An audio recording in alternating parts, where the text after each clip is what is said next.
Today we have two complex numbers, a that equals 2 plus I and b that equals minus 3 plus 2i, and we need to just multiply them. So okay, what we do?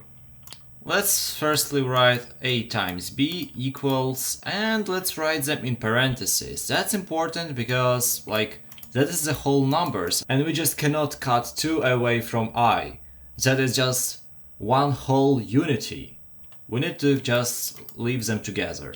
Oh, actually let me write parentheses a little bit better. And we have minus 3 plus 2i. Okay, so what we do? Now we simply multiply like we would multiply every single parenthesis. We have 2, we firstly multiply it by minus 3, and we then have 2, we multiply it by 2i. Then we take I, we multiply I by minus 3, and we multiply I by 2i. So okay, so let's do it.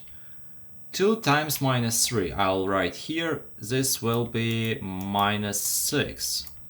Okay, minus 6, then we have plus 4i, then we have minus 3i, and last we have plus 2i squared.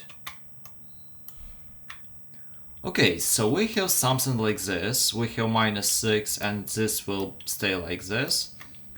Then we have 4i minus 3i, so it's pretty logically that we just get 1i.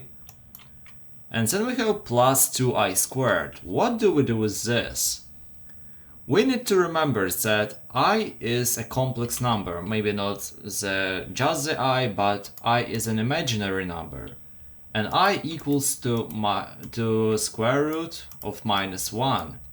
So if we have I squared, we just get minus 1. So let's just add it to this expression.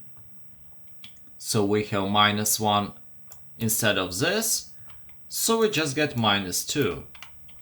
And if we calculate it properly, we have minus 6 plus I minus 2, so we get minus 8 plus I.